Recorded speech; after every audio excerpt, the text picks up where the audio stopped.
السلام عليكم ورحمة الله. ازيكم يا احلى متابعين في الدنيا؟ وحشتوني جدا وكل سنة وانتم طيبين. انا النهاردة ان شاء الله هنعمل احلى كيكة بالشوكولاتة زي ما انتم شايفين الجمال وشايفين العسل وشايفين صوص الشوكولاتة قد ايه نازل من الجناب. انا عملتها بطريقة سهلة وبسيطة جدا. شايفين قوامها قد ايه خفيفة من جوه ومن بره وهشة بجد، وطعمها تحفة. بجد تستاهل انتي تجربيها. بتبقى في ناس كتير قوي عندها مشاكل في كيكة الشوكولاتة بتتعمل ازاي. انتي النهارده ان شاء الله تقدري تعملي احلى كيكه بالشوكولاته لما تعمليها بالطريقه اللي انا عملتها، الطريقه البسيطه الجميله دي. كل اللي هيدوقها منك هتعجبه قوي.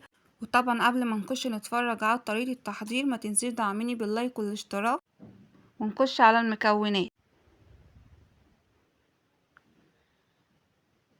معايا 3 كوبايات من الدقيق نخلهم كويس قوي، كوب لبن، وكوب ونص من السكر زي ما انتوا شايفين كده.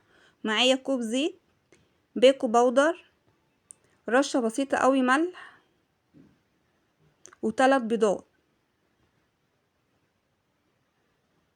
ومعايا 3 معالق كبار من الكاكاو الخام.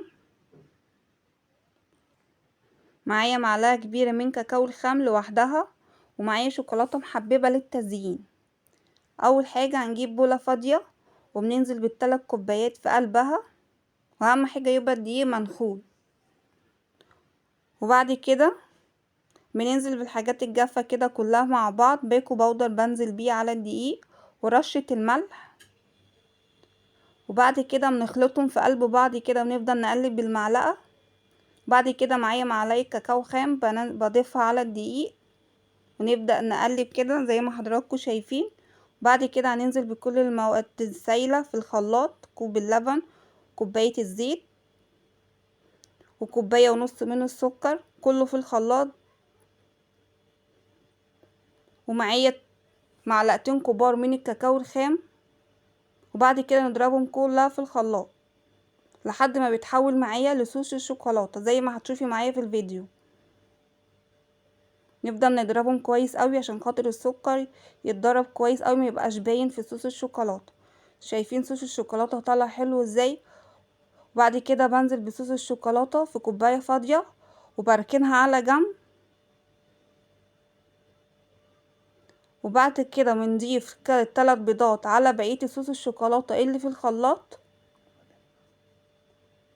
وبعد كده بضيف عليه فانيليا سايله، وبنرجع نكمل ضربه تاني في الخلاط زي ما انتوا شايفين كده. وبعد كده حبايبي انا بضيف الصوص اللي باقي على المواد الجافة زي ما انتوا شايفين كده، وبنقلبهم كلهم اتجاه واحد. واهم حاجة من سر نجاح الكيكة ان احنا نقلبها اتجاه واحد. ولو في الخطوة دي حسيتي ان القوام هنا تخين معاكي شوية، ممكن تقدري تخففيه بشوية مية يا بشوية لبن زي ما انتوا شايفين كده. لازم القوام يبقى سائل كده، ميبقاش تقيل. وبعد كده حبايبي انا بجيب صينية دهناها شوية زيت ورشة دقيق، وبعد كده بنضيف السائل فيها، بنوزعه كويس قوي في الصينية عشان كلها تطلع مقاس واحد. وبعد كده حبايبي انا بهبت الصينية زي ما انتوا شايفين كده. ليه بعمل الخطوة دي؟ عشان خاطر الكيكة كلها تبقى سوا واحد. وبعد كده هندخلها الفرن. وكده بعد ما طلعت من الفرن شايفين شكلها حلو ازاي، وما خدتش معانا وقت خالص في الطياب. واهم خطوة لازم نجرز في قلبها سكينة كده او خلة خشب اللي موجودة عندك في البيت.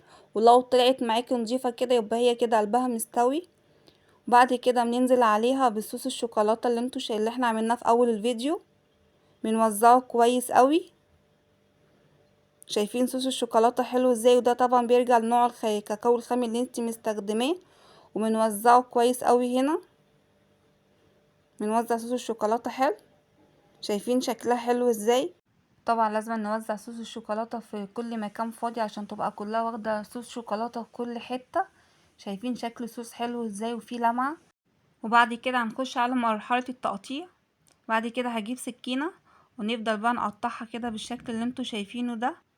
بعد كده وانا بقطعها زي ما انتوا شايفين كده، في حاجة انا بعملها علشان خاطر صوص الشوكولاتة ينزل من الجناب. تابعي معايا كده الفيديو شوف انا هعملها ازاي. عشان صوص الشوكولاتة يبقى نازل في قلب الكيكة من جوه ومن بره. بصوا يا حبايبي، بعد ما قطعتها انا بوزع كده ما بين كل حتة وحتة. ليه بعمل الحركة دي؟ صوص الشوكولاتة والكيكة لسه سخنة بينزل على كل حتة كده من الجناب، زي ما هتشوفوا معايا لما نطلع اول حتة مع بعض. بتبقى عاطية طعم حلو قوي، بتبقى الحتة كده متغطية صوص شوكولاتة، بيبقى طعمها تحفة. والخطوة اللي جاية بقى يا حبايبي، لو متوفر عندنا في البيت شوكولاتة للتزيين حطي منها فوق الوش. لو مش متوفر عندك عادي مفيش اي مشكلة، بس هي الصراحة بتدي طعم حلو قوي وانتي بتاكلي حتة الكيكة. طبعا كده يا حبايبي احنا وصلنا لنهاية الفيديو. ما تنسيش دعميني باللايك والاشتراك في القناة. شايفين شكلها حلو ازاي؟ وبألف هنا يا حبايبي.